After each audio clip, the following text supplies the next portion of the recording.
Good morning students. आज के मेरे वीडियो में हम पढ़ेंगे motion chapter class 9th science का चैप्टर 8 है मोशन। तो मोशन क्या है? मोशन बेसिकली क्या होता है कि जब कोई ऑब्जेक्ट एक प्लेस से दूसरी प्लेस पे मूव करता है विद रिस्पेक्ट टू टाइम, उसको कहते हैं मोशन।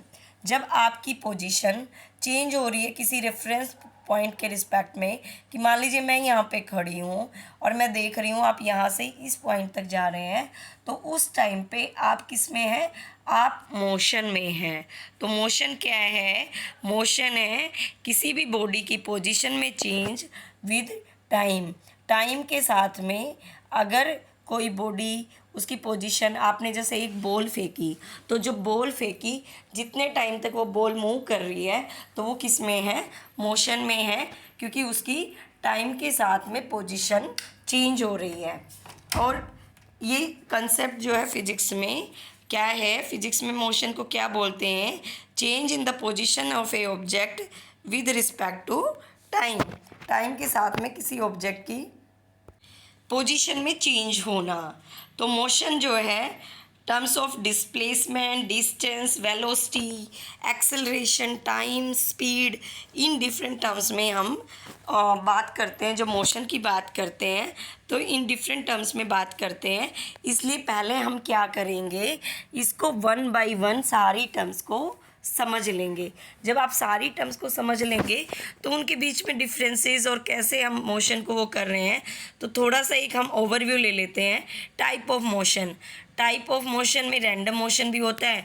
मान लीजिए आप रैंडमली ऐसे ऐसे कहीं भी मूव कर रहे हैं तो वो क्या है? रैंडम मोशन है।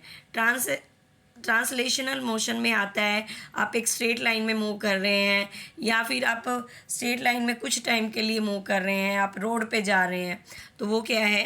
ट्रांसलेशनल मोशन है। रोटेशनल मोशन में सर्कुलर पाथ पे अगर कोई ऑब्जेक्ट कंटिन्यूसली एक सर्कुलर पाथ पे घूम रहा है तो वो क्या है? रोटेशनल मोशन है। और जो ओसिलेटरी मोशन है, आपने पेंडुलम देखा होगा। ये पेंडुलम है। ये पेंडुलम जो है ए से बी पॉइंट पे जाता है ओ से होते हुए, फिर इसी सेम टाइम में एक टाइम में फिर वापस बी से ए में आ जाता है, फिर ए से बी, बी से ए। तो ये क्या कर रहा है? दो पॉइंट्स के बीच में फिक्स टाइम में मूव कर रहा है। तो ये टाइम जो चेंज है ए से बी तक जाने का जो टाइम है वो भी उसका फिक्स टाइम है, तो उसको बोलते हैं ओसिलेटरी मोशन। अब हम बात करते हैं डिस्टेंस की। तो डिस्टेंस क्या है? Actual length of path. आप एक बॉडी है वो ए से पहले बी पे गई, ये डिस्टेंस थी 4 किलोमीटर, फिर बी से सी पे आई तो ये डिस्टेंस थी 2 किलोमीटर। तो अगर हम बात करें कि इस बॉडी ने कितनी डिस्टेंस ट्रैवल करी, तो 4 किलोमीटर ये, 2 किलोमीटर ये। मान लीजिए आप पहले जो है अपने घर से गए स्कूल, ये 4 किलोमीटर है, फिर आप स्कूल से गए ट्यूशन, ये 2 किलोमीटर है, फिर आप ट्यूशन से डायरेक्टली घर आ गए, ये 3 किलोमीटर है। तो इस तरीके से आपकी टोटल डिस्टेंस ट्रैवल कितनी हो गई? 4 + 2 + 3, तो 9 किलोमीटर डिस्टेंस ट्रैवल्ड 9 किलोमीटर हो गई, क्योंकि आपने ए से बी पे जो एक्चुअल पाथ ट्रैवल किया। तो जो एक्चुअल पाथ की डिस्टेंस है वो है 9 किलोमीटर। और जब भी कोई बॉडी मूव करती है, मोशन में होती है, तो डिस्टेंस ट्रैवल क्या होगी? हमेशा पॉजिटिव होगी। तो डिस्टेंस ट्रैवल हमेशा पॉजिटिव होती है, कि मान लीजिए आप मोशन में थे तो आपने कुछ ना कुछ डिस्टेंस ट्रैवल करी, इसलिए पॉजिटिव होती है। इसको अच्छे से समझने के लिए पैरेलली एक दूसरा वर्ड है डिस्प्लेसमेंट। डिस्प्लेसमेंट क्या होता है? Shortest path travel by a body from initial to final position. हम कुछ बात नहीं करते वो पहले बीच में कहाँ गया। जैसे मान लीजिए वो अपने घर से जो पहले वाला एग्जाम्पल था, बी पे गया, ये 4 किलोमीटर है, स्कूल में गया, स्कूल है यहाँ पे उसका, फिर स्कूल से वो सी पे गया 2 किलोमीटर, ये उसका ट्यूशन है, फिर ट्यूशन से वो वापस घर पे आया, ये 3 किलोमीटर। तो हमने देखा डिस्टेंस ट्रैवल 9 किलोमीटर है, बट इनिशियल पोजीशन भी उसकी, जब हम स्टडी कर रहे हैं, बात कर रहे हैं टाइम की, मान लीजिए इनिशियल पोजीशन भी उसकी ए थी, उसके बाद में जिस टाइम पे हम स्टडी कर रहे हैं तब भी वो घर पे आ चुका है, तो इनिशियल पोजीशन उसकी ए थी और फाइनल पोजीशन भी ए है। तो एक्चुअल में डिस्प्लेसमेंट कितना हुआ उसका, 0 हुआ। वो कहीं अगर इनिशियल और फाइनल, उसकी इनिशियल पोजीशन भी ए है, उसकी फाइनल पोजीशन भी ए है, तो डिस्प्लेसमेंट क्या है उसका, 0 है। मान लीजिए हम पहले स्टडी करते हैं जब वो स्कूल में है। जिस टाइम पे वो स्कूल में है तो ए और बी के बीच की जो शॉर्टेस्ट पाथ है वो यही है, और डिस्टेंस कितनी है, 4 किलोमीटर, और डिस्प्लेसमेंट भी कितना है, 4 किलोमीटर। जब वो सी पे आ गया, सी पे आने के बाद में उस टाइम पे स्टडी करते हैं जब आपका जो बंदा है, ऑब्जेक्ट है, वो सी पे है। तो सी पे है तो उस टाइम पे क्या है, डिस्टेंस ट्रेवल उसकी है 4 किलोमीटर ए टू बी और 2 किलोमीटर बी टू सी। तो डिस्टेंस उसकी है 6 किलोमीटर। ए के रेफरेंस में बात कर रहे हैं, और ए से सी की जो शॉर्टेस्ट डिस्टेंस है वो ये है। तो ए से सी की जो शॉर्टेस्ट डिस्टेंस है, ए से बी पे गया 4 किलोमीटर, ए बी एंड सी। तो देखिए ए बी एंड सी, ये 2 किलोमीटर, ये 3 किलोमीटर। हम उस टाइम पे देख रहे हैं डिस्प्लेसमेंट जब वो सी पे है। तो जिस टाइम पे वो सी पे है तो डिस्प्लेसमेंट है 3 किलोमीटर, जो शॉर्टेस्ट डिस्टेंस है ए और बी के बीच में, तो ये 3 किलोमीटर है।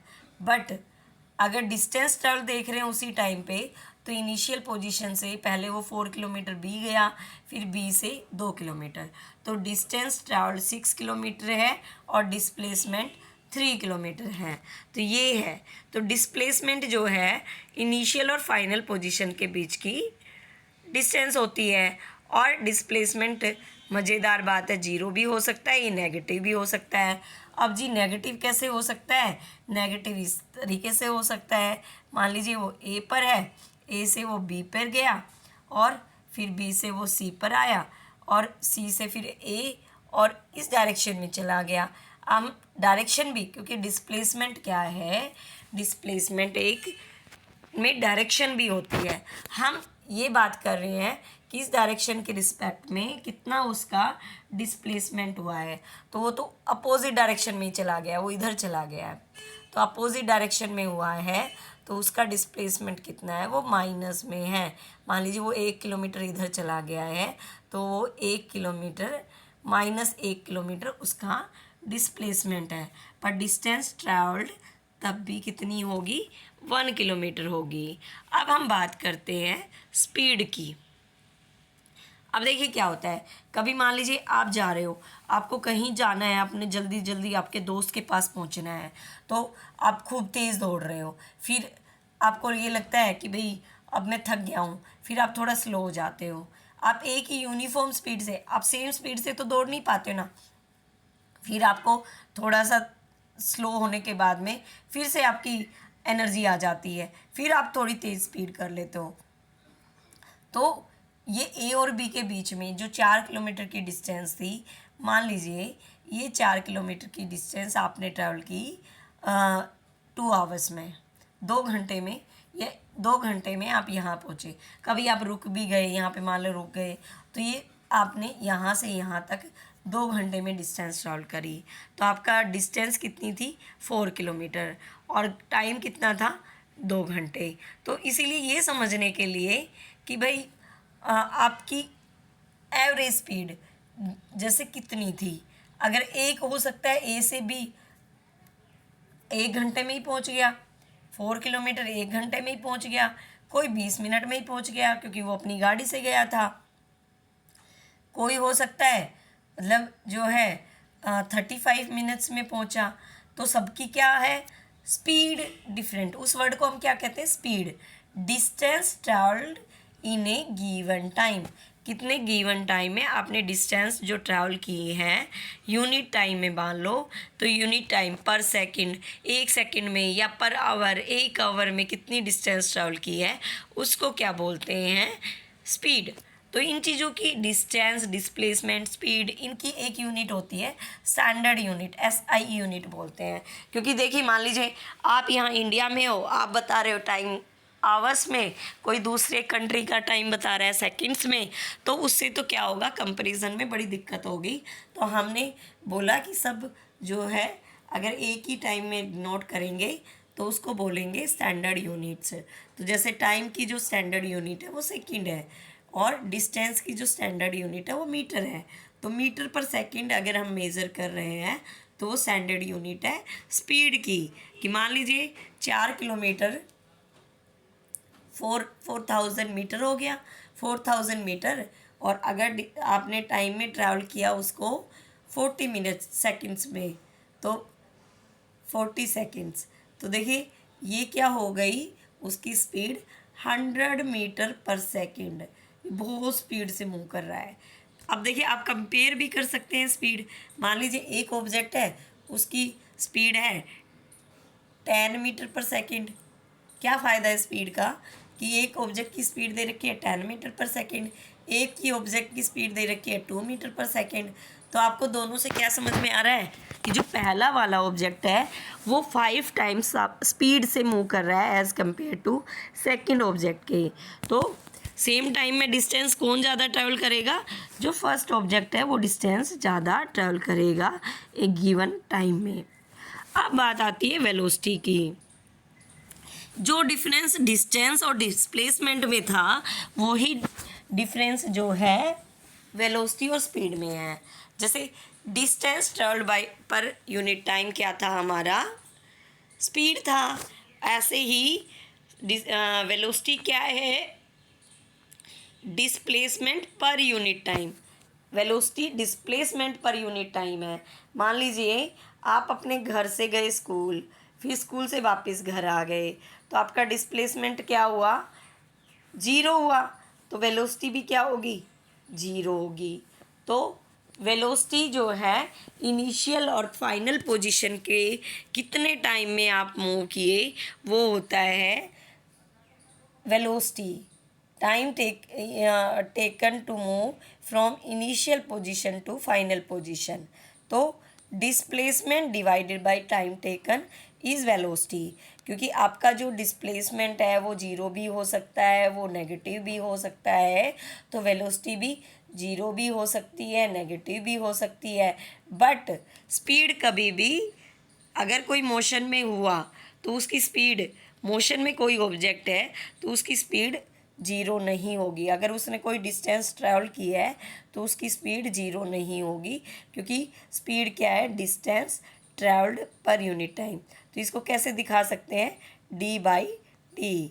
तो d/t इज स्पीड, स्पीड है d/t। अब बात करते हैं एक्सेलरेशन।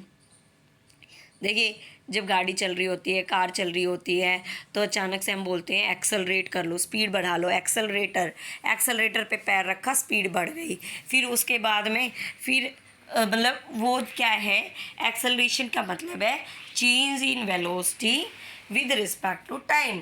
कि टाइम के साथ पे वेलोसिटी अगर बढ़ रही है तो उसको, या घट भी रही है, मान लीजिए बाद में आपने ब्रेक ले दिया तो वेलोसिटी डिक्रीज हो गई, तो वो भी बेसिकली चेंज तो है ना वेलोसिटी में। उसको वो क्या है, नेगेटिव, क्योंकि आपकी वेलोसिटी क्या है, माइनस में आई, तो माइनस में आई तो फिर एक्सेलरेशन क्या हो गया, एक्सेलरेशन नेगेटिव हो गया। और नेगेटिव एक्सेलरेशन का हमने एक वर्ड दे दिया।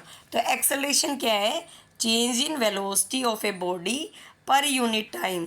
तो velocity, change in velocity divided by time. जैसे मान लीजिए कोई बॉडी है, उसकी इनिशियल वेलोसिटी, अब ये टर्म्स आपको याद रखनी है क्योंकि हम जितनी भी फिजिक्स की इक्वेशन है उसमें यही यूज़ करेंगे।